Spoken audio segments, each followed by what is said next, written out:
Hola chicos, buenos días. En esta clase vamos a ver la parte de taxonomía e identificación bacteriana, ¿sí?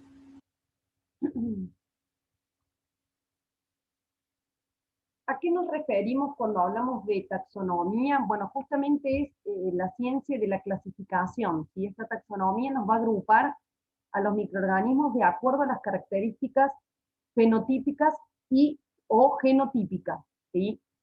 Em, En general, a los fines de esta clasificación, los organismos se van a organizar, digamos, en distintos órdenes, superiores, digamos, como en distintos niveles, ¿sí? Los organismos usualmente se reconocen en órdenes superiores, familias, géneros, especies y subespecies, yendo de lo más general a lo más particular. Cuando hablamos de genotipo, el genotipo hace referencia a la información genética que tiene un organismo. Es decir, esa información está en el ADN, ¿sí? A la secuenciación de genes que tiene. Mientras que el fenotipo se refiere a la expresión del genotipo en función de un determinado ambiente. Obviamente, para que un fenotipo se exprese, tiene que estar en el genotipo, pero en el genotipo yo puedo tener ciertas características que no son expresadas, porque justamente lo que se expresa tiene que ver con el fenotipo, y eso está en función del ambiente, ¿sí? eh, Prácticamente como una definición de fenotipo es hablar de la manifestación visible del genotipo, ¿sí? Si bien hay que hacer la aclaración que muchas veces no es una manifestación visible en sí, pero por ejemplo la expresión de una proteína, ¿sí? Entonces, eh, la presencia de una enzima o de una proteína no es visible a los ojos, pero sí se puede medir. Bueno, y la presencia de esa proteína no está haciendo referencia al fenotipo, ¿sí?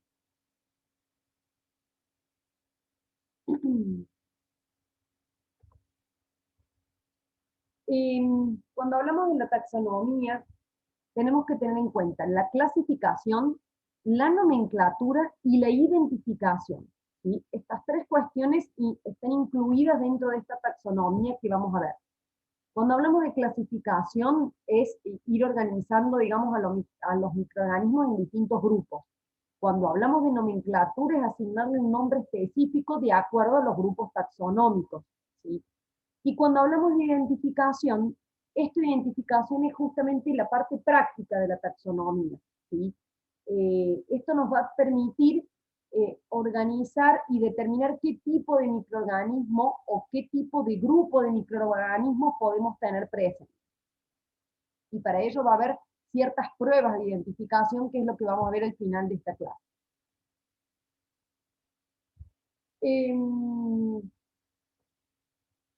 En la taxonomía vamos a ver los distintos rangos, ¿sí? En orden ascendente. Vamos a ver la especie, ¿sí? El género, varias especies pueden pertenecer a un género, varios géneros pueden pertenecer a una familia, ¿sí? Distintas familias van a pertenecer a un orden, ¿sí? Y así, a la clase, al reino y al dominio, ¿sí?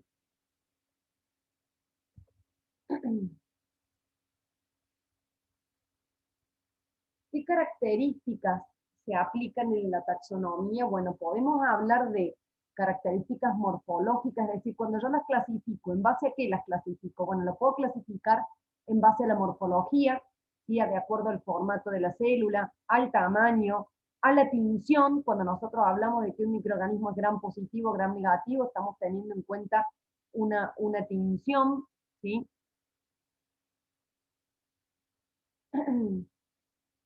A si tiene o no cilios, ¿sí?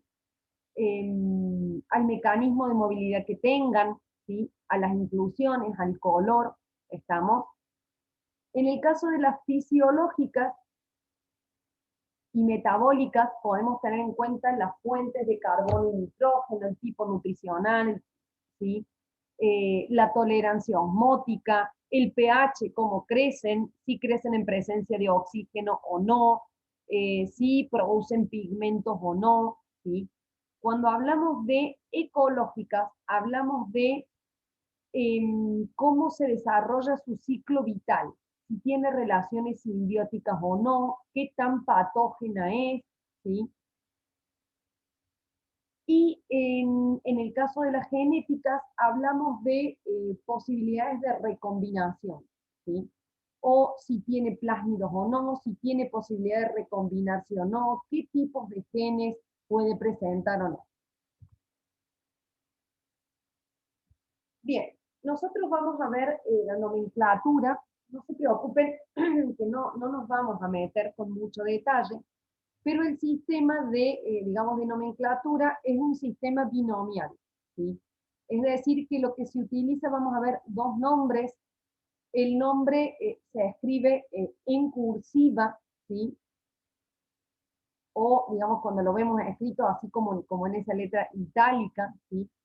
El primer nombre que va escrito con mayúscula, la primera letra, ¿sí? Es el nombre genérico, ¿sí?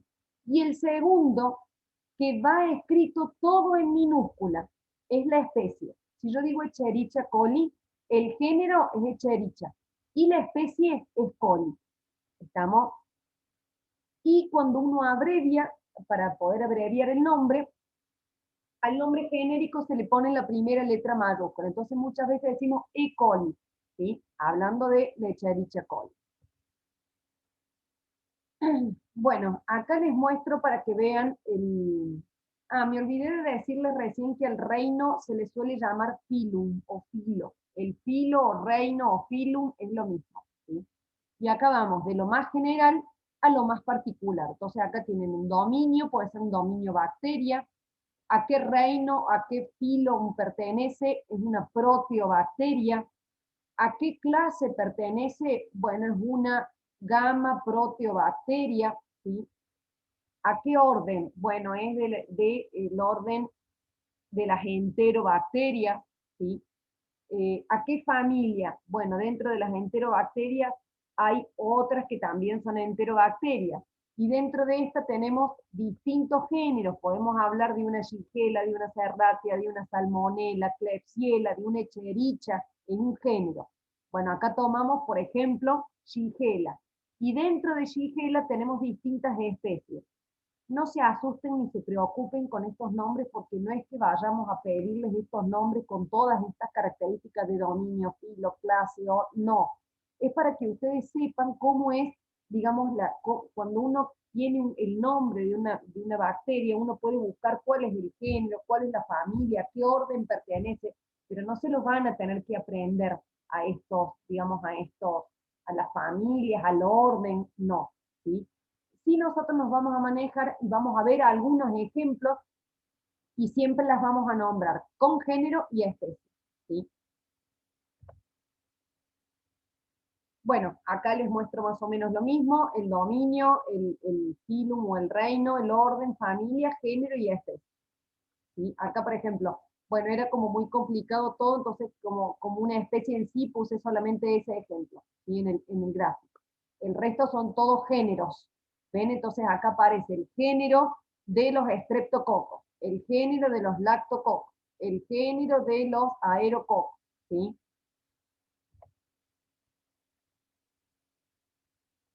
Bien, ¿a qué nos referimos cuando decimos especies? La especie es un grupo de poblaciones que se reproducen entre sí y que están aisladas de otros grupos desde el punto de vista reproductivo, ¿sí? En general, cuando hablamos de, digamos, de una clasificación, cuando yo digo una especie, hablo de una especie, digamos, de una especie de animales en general desde el punto de vista reproductivo, que no se mezclan con otra especie, ¿sí? En la microbiología, esto es un poco distinto. Cuando hablamos de una especie bacteriana, hablamos de una colección de cepas que comparten muchas propiedades, ¿sí? Y difieren de manera significativa de otros grupos. ¿Estamos? Y cuando hablamos de una cepa, hablamos de una población de microorganismos que desciende de un único organismo puro. Por ejemplo, cuando nosotros tenemos una colonia de bacterias, todas esas colonias que descienden de un único microorganismo es una cepa, ¿sí?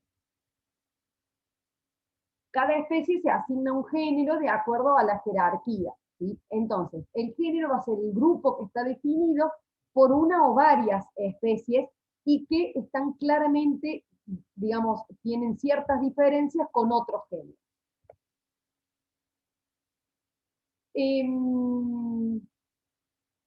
Cuando hablamos de una especie, hablamos de un grupo taxonómico, ¿sí? En general está un poco menos definido que para otros organismos superiores. Lo podemos considerar como una colección de cepas que tienen los mismos rasgos, ¿sí? Y en algunos casos se habla de una subespecie, cuando hablamos de que están basados en variaciones fenotípicas y genotípicas menores, ¿sí? Pero que se mantienen constantes. Y esta categoría no es aceptada oficialmente. Entonces uno muchas veces dentro de una especie puede ver algunos microorganismos que tienen una cierta característica diferenciadora y se la puede clasificar como una subespecie. Insisto, esto es para que conozcamos un poco la taxonomía y cómo se clasifica. No les vamos a pedir indique cuál es la especie, la subespecie, cuál es el género. No. Sí les vamos a pedir ejemplos, que ya vamos a ver cuáles, y esos ejemplos ustedes los van a tener que nombrar con género y especie. Nada más. ¿Sí? Los métodos de identificación. Bueno, cuando hablamos de métodos de identificación, hablamos de un conjunto de técnicas, ¿sí? Y ciertos procedimientos que se van a aplicar para establecer la identidad del microorganismo. Yo suelo hacer la comparación en química cuando uno hace una marcha analítica. ¿Sí? Cuando uno hace una marcha analítica, bueno, me fijo, a ver, esto es un catión o es un anión. A ver, estos serán metales o no metales. Bueno, estos serán elementos del grupo 1 y 2, y ahí vamos haciendo distintas reacciones químicas que me van a ir llevando hasta poder encontrar de qué componente estamos hablando. Como una marcha analítica, bueno, esto es parecido cuando uno hace una identificación. Hay distintos métodos. Nos podemos basar en criterios morfológicos, en tinciones diferenciales, ¿sí? Cuando hablo de criterio morfológico, por ejemplo, si es un coco o es un bacilo. Cuando hablo de un método de una tinción diferencial, puedo decir, bueno, es un gram positivo o un gram negativo. Puedo hacer pruebas bioquímicas, que ya las vamos a ver en detalles, a las pruebas bioquímicas. Se pueden hacer métodos basados en pruebas serológicas. ¿Por qué se los marqué? No porque sea el más importante. Que nosotros más vamos a ver son los morfológicos, tinciones diferenciales y pruebas bioquímicas. Esos son los que más vamos a ver. A esto se los quise marcar para explicarles un poquito de qué se trata. Cuando se habla de pruebas serológicas, se habla de algún antígeno, ¿sí? Que desencadena la formación de anticuerpos. Entonces, esto genera una respuesta inmunitaria. Para que el antígeno sea reconocido por un anticuerpo, tienen que interaccionar. Entonces, muchas veces, basados en pruebas serológicas, uno tiene un determinado antígeno o un determinado anticuerpo, y ¿quiénes van a reconocer ese anticuerpo? Aquellos que tengan un determinado antígeno, ¿sí? Funciona un reconocimiento entre el antígeno y el anticuerpo. Entonces uno puede, a través de una reacción, por ejemplo, colocar un antígeno y fijarse qué microorganismos tienen el anticuerpo deseado. O ver un o poner o al revés, ¿sí? Eso sería basado en pruebas serológicas. No las vamos a ver porque no hemos visto en detalle cómo funciona, digamos, toda la respuesta inmunitaria. Y no vamos a ver eso porque está más bien reservado para las cuestiones, la parte clínica, ¿sí? Pero a eso hace referencia estos métodos basados en pruebas serológicas. Y aquellos que son de detección molecular, bueno, se hacen justamente se detecta alguna fracción, algún patrón molecular específico. Con esta técnica de detección molecular, obviamente vamos a saber exactamente de qué microorganismo estamos hablando. Ya vamos a ver que con los otros criterios vamos teniendo digamos, ciertas ideas. Por ejemplo, un criterio morfológico, bueno, es un bacilo, pero no sé todavía qué tipo de bacilo es. Si hago una tinción diferencial, puedo decir, bueno, es un bacilo gram negativo, pero voy como, bueno, como un análisis, digamos, como cuando uno hace distintas reacciones y uno puede ir conociendo qué grupos no tenemos. Entonces vamos viendo cuáles podrían ser los posibles, como una marcha analítica, ¿sí? Entonces uno puede ver, bueno, es un bacilo, es gram negativo, crece en este medio, no crece en este medio, y ahí voy teniendo distintas características que me van a ir llevando hacia el tipo de familia o el tipo de género que podemos tener.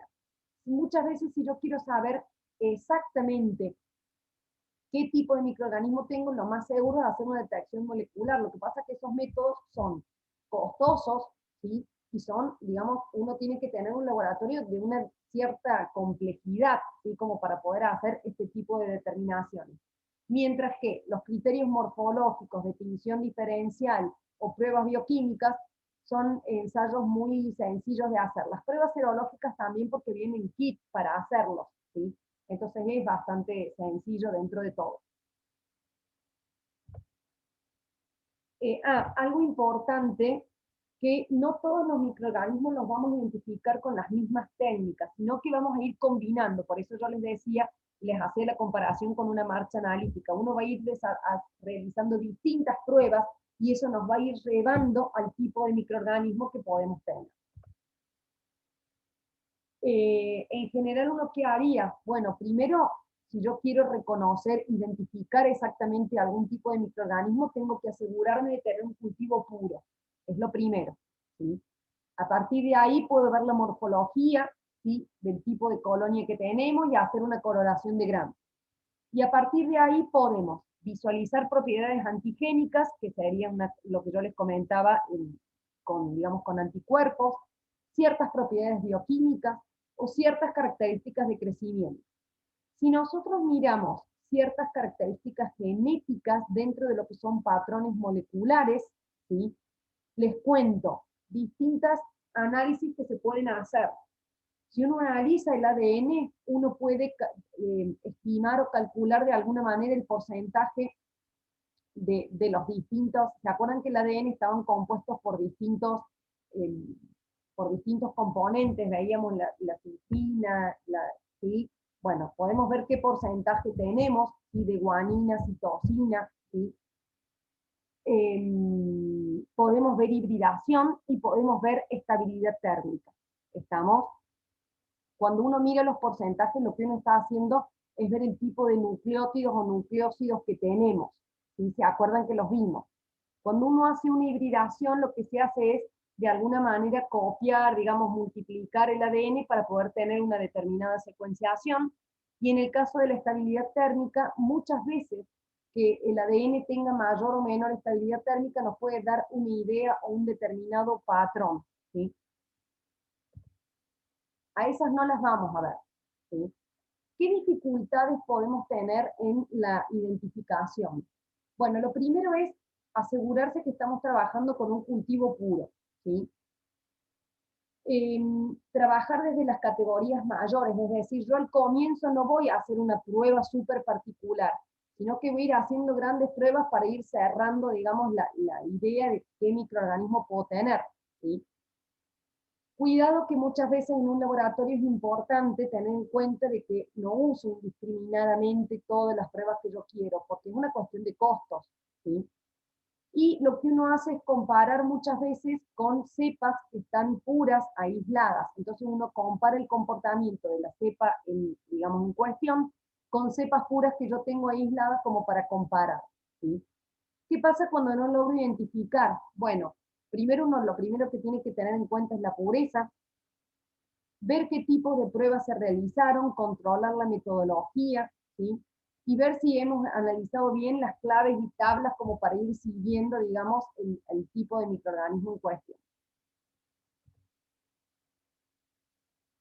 Vamos a ver nosotros los métodos basados en pruebas bioquímicas, ¿sí? Bueno, uno de los métodos puede ser cultivar en distintos medios, que nosotros ya lo vimos. ¿Qué pasa si nosotros cultivamos en un medio selectivo y diferencial? Por ejemplo, el agar manitol salado, ¿sí? Entonces esto lo voy a utilizar para aislar y diferenciar estafilococos, ¿sí? Es selectivo, ya lo vimos, tiene una alta concentración de sal, ¿sí? Aquellos estafilococos que son coagulasa positivos, que ya vamos a ver cuáles son, porque es una prueba que está un poquito más adelante, tienen la capacidad de hidrolizar el manitol. Entonces esto acidifica el medio y las colonias aparecen de color amarillo. Los que son coagulasa negativos presentan colonias en general rojizas, ¿sí? En este caso, en este medio de cultivo, el manitol es el hidrato de carbono fermentable, ¿sí? Entonces, ese es el agente, el cloruro de sodio, perdón, es el agente selectivo. Entonces, la alta concentración de sal va a hacer que este medio sea selectivo. ¿Por qué? Porque solo crecen los halófilos, ¿sí? Y el manitol hace que sea un medio diferencial, porque dependiendo si fermentan o no fermentan el manitol, lo voy a ver de un color o de otro. Y acá tenemos un ejemplo. En el caso de Staphylococcus aureus, crece porque es halófilo y también vira porque fermenta el manitol, ¿sí? En el caso de Staphylococcus epidermidis, estoy hablando del mismo género y de una especie distinta, ¿sí? Hay crecimiento, ¿sí?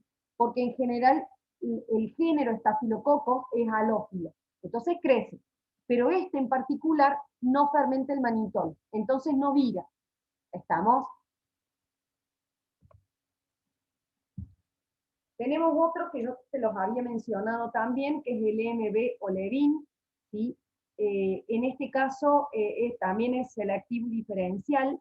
En general es un medio adecuado para el crecimiento de enterobacterias, ¿sí? La eosina y el azul de metileno inhiben a los gram positivos. Y ¿qué vamos a tener? Bueno, el crecimiento, ¿sí? En general de bacilos gram negativos. Eh, aquellos que fermenten la lactosa, ¿sí? Van a aparecer como colonias con un cierto brillo, ¿sí? Entonces, y aquellas que no aparecen incoloras. Entonces, la lactosa va a ser quien nos va a dar la característica de medio diferencial, ¿sí?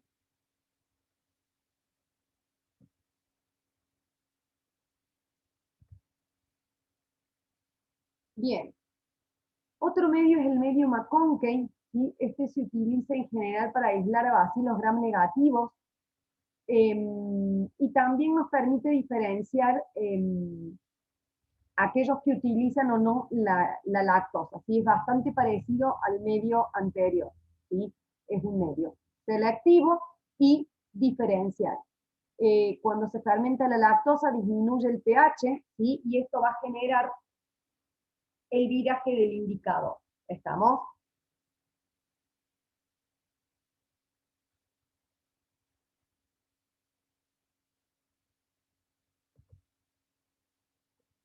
Y acá vamos a ir a ciertas pruebas, y acá estos ya no son medios de cultivo, ¿sí? Los medios de cultivo también de alguna manera son pruebas bioquímicas. ¿Por qué? Porque si fermentan o no va a depender con todo el metabolismo bioquímico que tiene el microorganismo.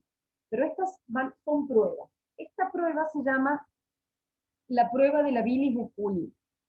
¿Para qué sirve esta metodología? Y acá yo les voy a decir algo importante. Para todas estas pruebas, nosotros tenemos que tener en cuenta para qué tipo de microorganismos sirve, ¿sí? En este caso sirve para los estreptococos del grupo B. ¿Estamos? ¿Y cuál es el fundamento? Cuidado que no me digan cambie de color, porque claro, la mayoría de los fundamentos se deben a un cambio de color, pero yo quiero que ustedes sepan explicar el por qué, ¿sí? En este caso, ¿cuál es el fundamento? Los estreptococos del grupo D pueden crecer en este agar que tiene bilis y tiene esculina, ¿sí? Y pueden hidrolizar, la esculina es un compuesto químico, y pueden hidrolizar la esculina en presencia de iones hierro, ¿sí? ¿Qué va a ocurrir en presencia de estos iones hierro? Se va a formar un compuesto verde oliva así oscuro, ¿sí? Y en realidad las sales biliares están presentes para inhibir el desarrollo de otro tipo de microorganismos. Entonces, ¿qué es lo que tenemos en el medio? ¿Sí? El medio tiene esculina y tiene hierro. ¿Qué es lo que yo voy a observar? Yo quiero medir cuáles son los microorganismos capaces de hidrolizar la esculina. Estoy viendo esa capacidad metabólica. Entonces, los estreptococos del grupo D tienen la capacidad de hidrolizar esculina, entonces yo le estoy poniendo un medio que tiene esculina y que tiene hierro. Entonces, si está presente un microorganismo capaz de hidrolizarla, la hidrólisis se genera un cambio de color, ¿sí?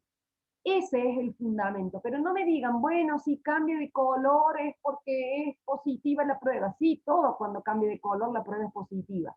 Pero acá el punto es que yo estoy analizando qué microorganismos son capaces de hidrolizar la esculina. Y eso se va a visualizar con un cambio de color que requiere la presencia de iones hierro, ¿sí? Entonces, cuando yo veo un color oscuro, significa que el microorganismo presente es capaz de hidrolizar la esculina, ¿sí? Me voy a este medio de cultivo, que es un caldo, ¿sí? Es el verde brillante bilis. En este caso, se van a desarrollar, a ver, se inhibe el desarrollo de las gram positivas y gram negativas, a excepción de coliformes, que son un grupo particular y que ya los vamos a ver, ¿sí?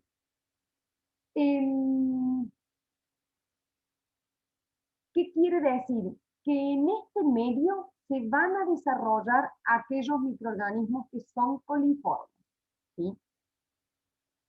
En este caso, la lactosa es el hidrato de carbono fermentable. Y acá voy a una propiedad en particular. Acá yo les estoy dando todas las pruebas. Todavía no hemos visto los distintos grupos bacterianos. Los vamos a ver un poquito más adelante, ¿sí? Particularmente los coliformes tienen la capacidad de fermentar la lactosa produciendo ácido y gas. Entonces, este medio está recomendado específicamente para el recuento de coliformes, ¿sí? Ya vamos a ver que hay distintos tipos de coliformes y demás, ¿sí? ¿Cómo se evalúa la producción de gas? Aquellos que fermentan la lactosa, que son los coliformes, van a generar gas. ¿Cómo evalúo la generación del gas? Bueno, en el medio de cultivo se le coloca una campanita de Durkheim, digamos una campana de Durkheim, ¿sí? Que es eso que ven adentro del tubito, que es como un capuchón que se pone invertido. Entonces, cuando se genera gas, ¿qué quiere decir que se genere gas? Que los microorganismos están fermentando la lactosa presente en el medio. Entonces, fermentan la lactosa, generan gas, y esas burbujitas de gas van a quedar retenidas en la campanita de Durkheim y yo voy a ver el crecimiento. Entonces, de alguna manera, estoy confirmando el crecimiento de las coliformes que fermentan la lactosa y producen gas, ¿sí?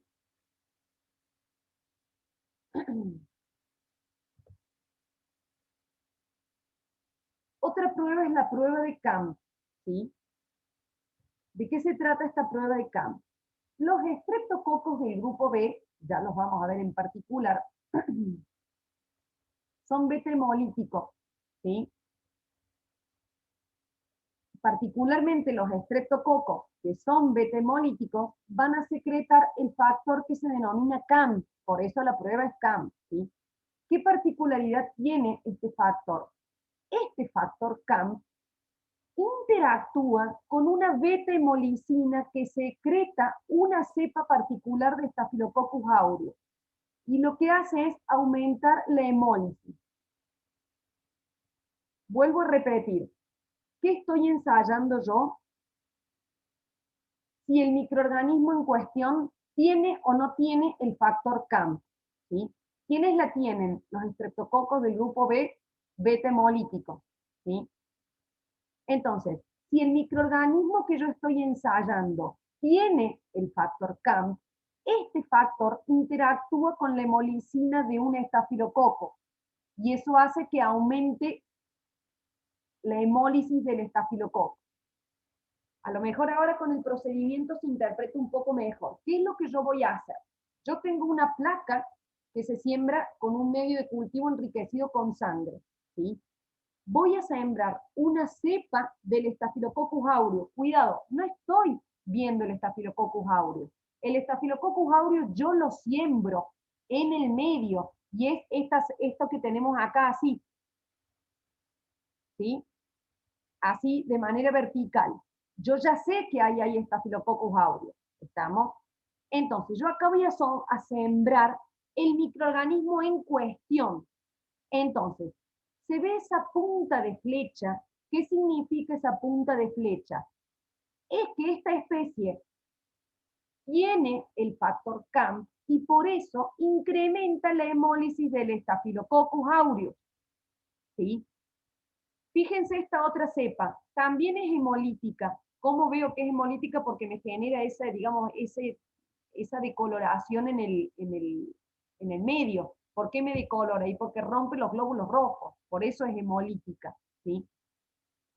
Pero esta cepa que está, esta especie, digamos, que está sembrada acá abajo, ¿sí? Es del mismo género y es otra especie. Fíjense que no genera un aumento en la hemólisis del Staphylococcus aureus, no hay punta de flecha. Entonces, este es el resultado positivo. Cuando yo veo la punta de flecha, esa punta de flecha significa que el microorganismo en cuestión tiene el factor CAM y por eso incrementa la hemólisis del Staphylococcus aureus. ¿Estamos? Bien. Otra de las pruebas es la prueba de la coagulasa, ¿sí? ¿Cuál es el fundamento? En este caso se detecta digamos, el factor clamping o clamping factor, ¿sí? De la superficie bacteriana. Entonces, ¿cuál es el fundamento? Yo voy a detectar qué tipos de microorganismos tienen este clamping factor, ¿sí? Y le vamos a llamar coagulasa positivo o coagulasa negativo. ¿Estamos? ¿Cómo es el procedimiento? En general, esta prueba es para los estafilococos, para saber si son coagulasa positiva. Entonces, cuando uno sospecha que tiene una especie de estafilococo, uno puede hacer esta prueba. Se coloca, en realidad, el microorganismo al que yo quiero ensayar, en general se utiliza para evaluar los estafilococos, pero es la cepa que yo quiero ensayar. Y lo que se hace es colocarle una gota de plasma de conejo, ¿sí? Entonces, el plasma de conejo está en el medio, lo estoy poniendo yo, y pongo la cepa que yo quiero ensayar. Fíjense que en este primer caso se genera como una gelatina en el fondo del tubo, ¿sí? ¿Qué es lo que ocurre? Bueno, justamente se desnaturaliza de alguna manera las proteínas del plasma, ¿sí? Justamente eso se da porque son aquellos que tienen el clamping factor. Entonces, cuando se produce esa desnaturalización y se ve como un gel en el fondo, la prueba es positiva. ¿Qué significa? Que este microorganismo es coagulasa positivo porque tiene el clamping factor y es capaz de desnaturalizar de alguna manera o romper, ¿sí?, el plasma de conejo, ¿sí? En este otro caso, fíjense que no ocurre nada, no hay ningún tipo de reacción, entonces la prueba es negativa, ¿sí? De nuevo, ese sería el fundamento. El fundamento es detectar un factor de agregación. ¿Qué hace este factor de agregación? Generar esta generación de un racimo con todas las proteínas del plasma de conejo, ¿sí? Porque justamente es un factor de agregación, ¿sí? Entonces, si el microorganismo tiene este clamping factor, vamos a tener una prueba positiva y vamos a ver si todas las proteínas agregadas una al lado de la otra, y por eso se produce esta como una gelificación, ¿sí? Y esto sería una prueba negativa porque no vemos ningún tipo de reacción. ¿Estamos? Con respecto a la prueba de la catalasa, esperen que se me escapó. Con respecto a la prueba de la catalasa, sí, está bien. Se detecta la presencia de la enzima catalasa, esto yo ya se los había comentado. Se coloca la colonia en cuestión y unas gotas de peróxido. Entonces, si aparecen burbujas, esto indica una reacción positiva, y porque hay catalasa en el medio y se produce oxígeno. Aquí una aclaración importante, no se debe usar medio que tenga sangre. ¿Por qué? Porque la sangre de por sí tiene peroxidasa, y la peroxidasa, que es otra, digamos, otra enzima, la peroxidasa puede generar esta reacción. ¿Se entiende? Entonces, esto no estaría dado por la catalasa del microorganismo, sino por la presencia de sangre en el medio. Entonces, no se deben realizar con agar sangre, ¿sí? Entonces, una prueba positiva es la aparición de las burbujitas que me están indicando la presencia de la enzima catalasa en el microorganismo que ensayo. Con respecto a la prueba de la oxidasa o citocromoxidasa, bueno, este sistema, ¿sí?, el sistema de las citocromoxidasas, se encuentra en todos los microorganismos que son aerobios, microaerófilos o anaerobios facultativos. ¿Sí? ¿Por qué? Porque son aquellos que de alguna manera tienen toda la cadena transportadora de electrones y demás.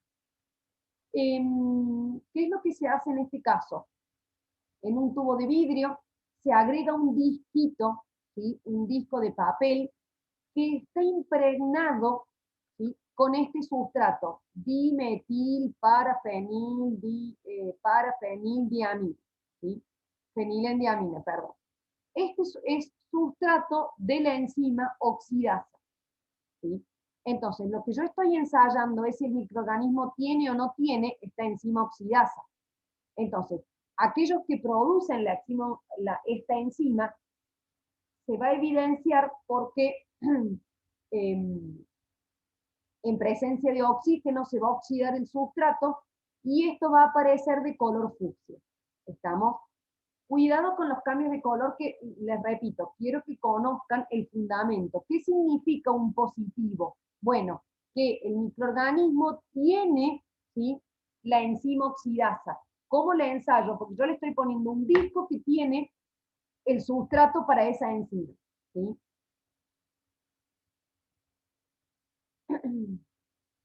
Bien. Y con respecto a la prueba del indol, ¿sí?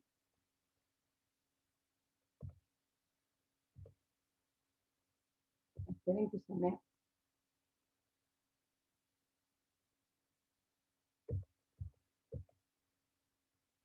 Ahí está. Con respecto a la prueba del indol, es una prueba bioquímica, ¿sí?, que me va a permitir, a ver, ¿cuál es el fundamento? Lo que se va a determinar es la habilidad o la capacidad que tienen ciertos microorganismos, ¿sí?, de generar indol, porque ocurre una reacción que es una desaminación reductiva del triptófano, de un aminoácido llamado triptófano, ¿sí?